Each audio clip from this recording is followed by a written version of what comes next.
ఆత్మబంధువులు. కైలాసపురంలో వెంకటేశం, వరలక్ష్మి అనే దంపతులు ఉండేవారు. వారికి 6 ఏళ్ల కొడుకు, 4 ఏళ్ల కూతురు. వెంకటేశం తల్లిదండ్రులకు ఒకడే సంతానం కావడంతో వాళ్ళు అతడి దగ్గరే ఉంటూ ఉండేవారు. కొడుకు కచేరీలో మంచి ఉద్యోగంలో ఉన్నప్పటికీ తండ్రి ఊరికే కూర్చోవటం ఇష్టం లేక 4 పిల్లలకు పాఠాలు చెప్పి పెరట్లో కూరగాయలు పండించి కొడుకు సాయపడుతూ ఉండేవాడు. అప్పటికి వరలక్ష్మికి అత్తమామలు తమ దగ్గర ఉండటం ఏమాత్రం ఇష్టం లేదు. అయితే అత్తమామల్ని వారి కర్మానికి వారిని వదిలేసి తాము వేరే కాపురం పెడదామని ఆమె అన్నప్పుడల్లా వెంకటేశం నిరాకరిస్తూ వచ్చాడు. దాంతో వరలక్ష్మి అవకాశం దొరికినప్పుడల్లా అత్తమామలను ఏదొక సూటిపోటి మాటలు అంటూ తన కక్ష తీర్చుకోవడం ప్రారంభించింది. ఇలా ఉండగా వరలక్ష్మి చిన్న చెల్లెలు గిరిజకు కైలాసపురంలోనే ఉన్న చంద్రం అనే యువకుడితో వివాహమయ్యి ఆమె కైలాసపురం వచ్చింది. చెల్లెల్ని చూడడానికి వాళ్ళ ఇంటికి వెళ్ళిన వరలక్ష్మి ఆ మనుషుల్ని చూసి తెల్లబోయింది. 4-5 గదులు చిన్న ఇంట్లో గిరిజ, చంద్రం, అతడి తల్లిదండ్రులు, పెళ్ళిడికొచ్చిన అతడి చెల్లెలు, ఎదిగిన తమ్ముడు ఉంటున్నారు. వీళ్ళంతా కాక ఎప్పుడూ అనారోగ్యంగా ఉండే చంద్రం నాయనమ్మ ఒక మూల మంచంలో పడుకొని ఉంది. చంద్రం, అతడి తండ్రి సంపాదిస్తున్నదే వాళ్లకు ఆధారం. వరలక్ష్మిని చూసి గిరిజ అత్తగారు కామాక్షమ్మ సాదరంగా ఆహ్వానించి కూర్చోపెట్టి, మీ అత్తగారు మొన్న గుళ్ళో కనిపించి నీ గురించి అంతా చెప్పిందమ్మా. అత్తమామలను ఇలా ఆదరంగా చూసే కోడలు దొరకటం వాళ్ళ అదృష్టం. మా చంద్రానికి ఎటువంటి పిల్ల దొరుకుతుందో అని మేం అందరం బెంగ పెట్టుకునేవాళ్ళం. నిన్ను గురించి వింటుంటే నీ చెల్లెలు కూడా నీలాగే మమ్మల్ని ఆదరిస్తుందని నమ్మకం కలుగుతోంది. గిరిజ కూడా నెమ్మదైన పిల్ల అంటూ మెచ్చుకుంది. తేరగా కూర్చోబెట్టి పెడుతుంటే అదృష్టం కాదు మరి అని మనసులో పళ్ళు నూరుకుంటూ వరలక్ష్మి, వీలు చూసుకొని మా ఇంటికి రండి అని చెప్పింది. చెల్లెల్ని పెరట్లోకి లాక్కుపోయి, ఏమిటే ఈ సంత, నువ్వు కలకాలం వీళ్లను భరించాల్సిందేనా అన్నది. అక్క మాటలకు ఆశ్చర్యపోతూ గిరిజ, అదేంటక్క అంటూ ఏదో చెప్పబోయింది. కానీ వరలక్ష్మి మధ్యలోనే ఆమెను కసురుతూ, చెల్లె తెలివి, పిల్లలు పుడితే ఎటు నీకు కావాల్సినంత ఓపిక, డబ్బు ఖర్చవుతాయి. అది చాలక ఈ అందరూ కూడానా మరిది గారికి చెప్పి హాయిగా మీ మానాన మీరు ఉండొచ్చు కదా.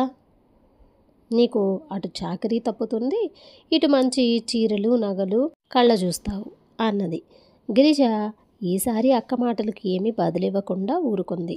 కానీ వరలక్ష్మి మాటలకు ఆమె మనసులో ఏవేవో ఆలోచనలు, ఊహలు రేకెత్తాయి. కొద్ది రోజుల తర్వాత వరలక్ష్మి అత్త శాంతమ్మ అనారోగ్యంతో మంచం పట్టింది. ఆ కారణంగా ఇంటి పనంతా ఒక్కటే చేసుకోవాల్సి వచ్చింది. కోపంతో రుసరుసలాడిపోతున్న వరలక్ష్మి అన్నం పెట్టమని వచ్చిన భర్త మీద విరుచుకుపడుతూ, నాకేం 10 చేతులు 10 కాళ్ళు లేవు, అసలే ఈ రోగిష్టి మనిషికి సేవ చేయలేక చేస్తున్నాను. మనం వేరే పోదామంటే వినిపించుకోవు. ఈ చాకరీ అంతా చెయ్యలేక ఎప్పుడో నేను హరి అంటాను, అప్పుడు నీ కళ్ళు చల్లబడతాయి అన్నది. ఆ మాటలు విని వెంకటేశం కోపంతో, వేరే పోదాము అని ఒకటే గోల చేస్తున్నావు, అందులో ఉండే కష్టనష్టాలు నీకు అనుభవంతో కానీ తెలిసిరావు. కానీ ఈవేళే వేరే ఇల్లు చూసి కాపురం పెట్టకపోతే నా పేరు వెంకటేశమే కాదు అంటూ విసురుగా వెళ్ళిపోయాడు.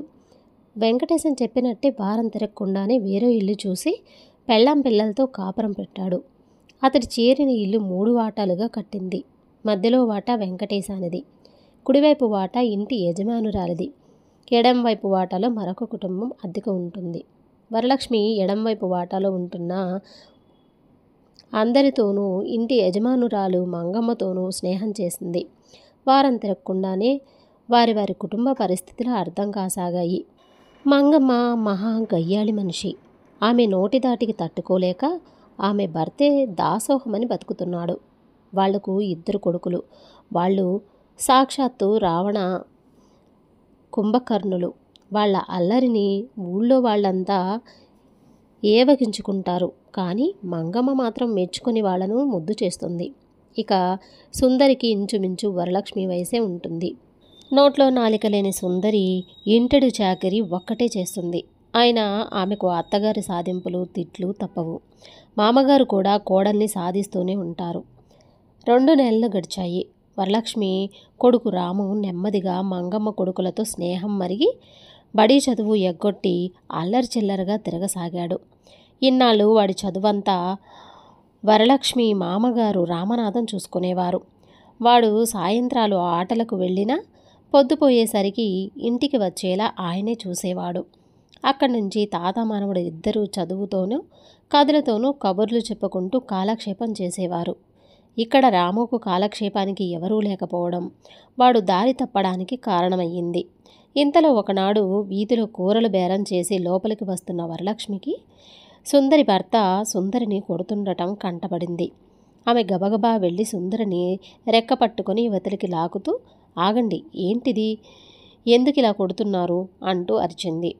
అక్కడే ఉండి అంతా చూస్తున్న సుందరి అత్తగారు కోపంగా, చాలెమ్మా చెప్పొచ్చావు, వాడి పెళ్ళాన్ని ఎందుకు కొడతాడో వాడిష్టం, నీ మొగుడిలా నా కొడుకు చవట తద్దమ్మ కాదు అన్నది. ఆవిడ మాటలకు వరలక్ష్మి నిర్ఘంతపోతూ, ఏంటి ఏమన్నారు అన్నది. పెళ్ళ మాటలు విని కన్నవాళ్లను కాట్లో వదిలేసి వచ్చినవాడు చవట తద్దమ్మ కాక మరేమిటి అన్నది సుందరి అత్తగారు చేతులూపుతూ. వరలక్ష్మి రోషంగా, మేమేం వాళ్లను కాట్లో వదిలి రాలేదు అన్నది. వయసు మళ్ళిన వాళ్లకు అయిన వాళ్ళు తోడు లేకపోతే ఎక్కడున్నా కాట్లో ఉన్నట్టే అన్నది సుందరి అత్తగారు. ఆవిడ మాటలకు దుఃఖం పొంగుకుంటూ వస్తూ వరలక్ష్మి బలవంతంగా నిగ్రహించుకుంటూ తన వాటాలోకి వెళ్ళిపోయింది. ఇంతలో గంట క్రితమే కచేరీకి వెళ్ళిన వెంకటేశం ఇంటికి తిరిగి వచ్చి వరలక్ష్మితో, ఇదిగో ఈ సంగతి విన్నావా, మా నాన్నకు నిధి దొరికిందట అన్నాడు. అంతవరకు సుందరి అత్తగారు అన్న మాటల గురించి బాధపడుతున్న వరలక్ష్మి అదంతా మరిచిపోయి ఆతురతగా, నిధా, ఎక్కడ దొరికింది అని భర్తను అడిగింది. మా నాన్న పడుకునే పెద్ద పాతకాలపు పందిరి మంచం ఎరుగుదువు కదా నువ్వు, దాన్ని ఏకీలు కాకీలు విప్పి ఎండలో వేద్దామని ఓడదీస్తుండగా పట్టె మధ్యకు విరిగిపోయి లోపల నుంచి నవరత్నాలు బయటపడ్డాయట అన్నాడు వెంకటేశం. అయితే ఇవాళతో మన దరిద్రం తీరిపోయిందన్నమాట, పదండి త్వరగా మన ఇంటికి వెళదాం అన్నది వరలక్ష్మి. మా నాన్నకు నిధి దొరికింది గనుక అది మన ఇల్లైపోయిందా అన్నాడు వెంకటేశం. ఆ మాట వింటూనే వరలక్ష్మి వెలవెలపోయింది. ఆ సమయంలో అక్కడికి వచ్చిన ఆమె చెల్లెలు గిరిజ, అక్క, నువ్వు చేసిన పనికి అత్తమామయ్యలకు ఎలా మొహం చూపటం అని బాధపడుతున్నావా, మరేం బాధపడకు, కోడలు మంచి మనిషిగా మారి మళ్ళీ తమ దగ్గరకు వచ్చే రోజు కోసం వాళ్ళు ఎదురు చూస్తూ ఉంటారు. ఇదంతా నేను బావగారు కలిసి ఆడుతున్న నాటకమని వాళ్లకు తెలుసు అన్నది. నాటకమా అన్నది వరలక్ష్మి ఆశ్చర్యంగా.